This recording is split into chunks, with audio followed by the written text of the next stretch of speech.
All right. So you know how the SEC is supposed to protect us from the crimes of Wall Street and market manipulation? Well, that is a misunderstanding to say the least, because since the 1980s, the Reagan era, when they started crony capitalism and the trickle-down economics, which we're still waiting for the trickles down, by the way, 40 years later. But you know what else they did? They sterilized the SEC in a way where the SEC becomes an enabler for white-collar crimes on Wall Street. Now, don't get me wrong, the SEC will bust our asses, regular folks, if we get caught manipulating the market specifically to the downside, because it costs Wall Street losses. And once in a while, the SEC gives us a scapegoat just to assure the taxpayer that their money is going to work. For example, in the aftermath of the financial crisis, they gave us Bernie Madoff, who was the smallest fish in the pond. Meanwhile, they allowed the real criminals to carry on with their next spree of crimes. Fast forward to 2020, when we witnessed retail investors participating in the stock market for the first time in a tangible way since the dot-com bubble. And of course, the Wall Streeters came out of the woodwork with new set of scams.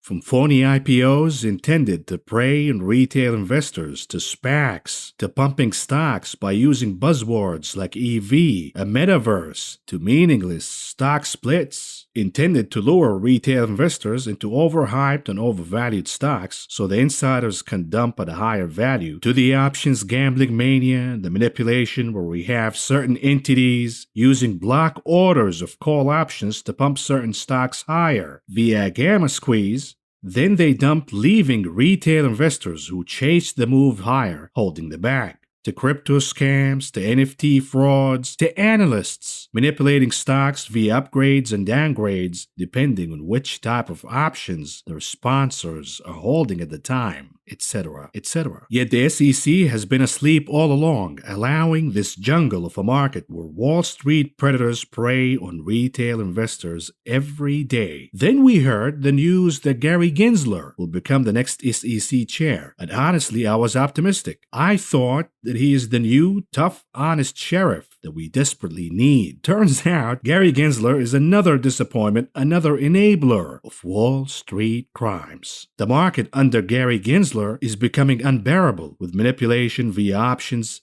happening every day to pump individual stocks, specifically those with higher weighting in the indices. And this is all done by design to give investors the illusion the stock market is doing okay, when underneath it all, we are seeing individual stocks, individual bubbles blowing up. Take, for example, Tesla stock in October. We noticed unusually high and unprecedented call options buying, and as a result, the stock shot up higher by almost 60% in less than a month. There was no news, no fundamentals whatsoever driving the move higher besides the options manipulation. Then, coincidentally, of course, the CEO decides to offload 10% of his share in the stock, sparking the question, who was behind the pump that preceded the dumping spree by Elon Musk? And recently, Elon Musk, who's been spearheading pump and dump schemes in the crypto market, showed up on a podcast announcing that he is done dumping stock and therefore initiating a short covering rally in the stock. What do you know? A few days later, he starts dumping again at a higher price. Now, do you really think that SEC Chair Gensler will come after Elon Musk? Of course not. He is scared of Elon and his cult. Instead, Gary flexed his muscles on scams after the fact. For example, finding Nikola for the fraud they committed before. But notice that this happened after the fact and after retail investors already lost millions in that particular stock. It's like one of those morons, Paul Brothers, beating the corpse of Muhammad Ali. And by the way, notice that these white-collar criminals, the likes of Trevor Melton of Nikola, he gets a slap on the wrist, pays a fine, and gets to keep the billions he stole from investors. No jail time whatsoever. And recently, Gary Gensler has been giving us the illusion that he's doing his job. The problem is, everything he does it by saying he is proposing, or asking for, or suggesting, or calling for, seeking. Hey Gary, you got the job.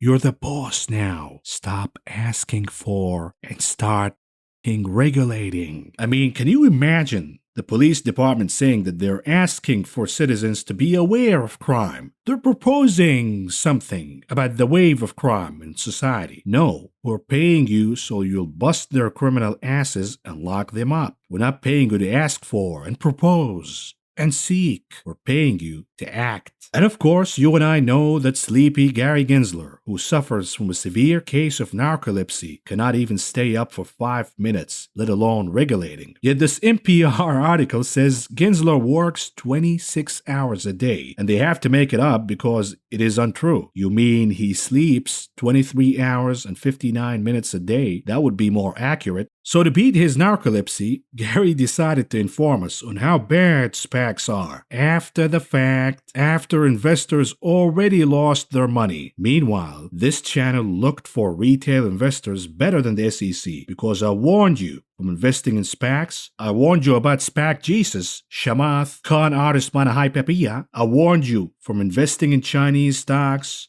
hype stocks, crypto frauds ahead of time. But you know what? I thought I might help Gary Gensler to get the message out because since he released this video, it barely got 500 views. All of them probably Gary himself watching the video over and over again to check whether he's lying through his teeth or eyeballs. So I thought I'd give Gary Gensler a wider reach, a wider audience by sharing this video with you. But as I'm watching the video, something happened. I couldn't believe my eyes.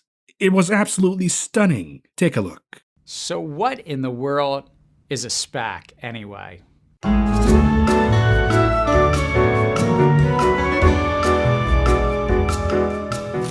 Suppose a group of strangers came up to you and said, I have a company that doesn't do much of anything, but sometime in the next 2 years, we'll merge with another company.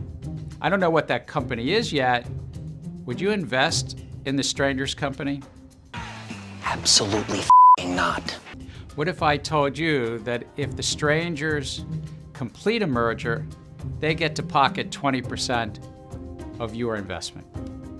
That's essentially what a special purpose acquisition company, a SPAC, does. They're blank check companies that raise money from the public through initial public offerings. They generally have 2 years to find and merge with a target company. Once they find a target company, SPACs often raise more money through transactions known as private investments in public equity, or PIPEs. These deals give the new investors, mostly big institutions, not like you and me, an opportunity to put money into that target. But these new investors, the PIPE investors, they often can buy those shares at a discount to what the share price might be after the target merger. So they receive a benefit that's not available to ordinary investors. The result? Great, we can just put that into your retirement account and make it go to work for you, and it's gone. What? PIPE investors often get a better deal than you, and the value of your investment may be further diluted. Thus beware. There are lots of costs that regular investors are bearing, whether it's that 20% sponsor fee, the dilution from the PIPE investors, and fees for the bankers and financial advisors. It may be that those fees are coming out of the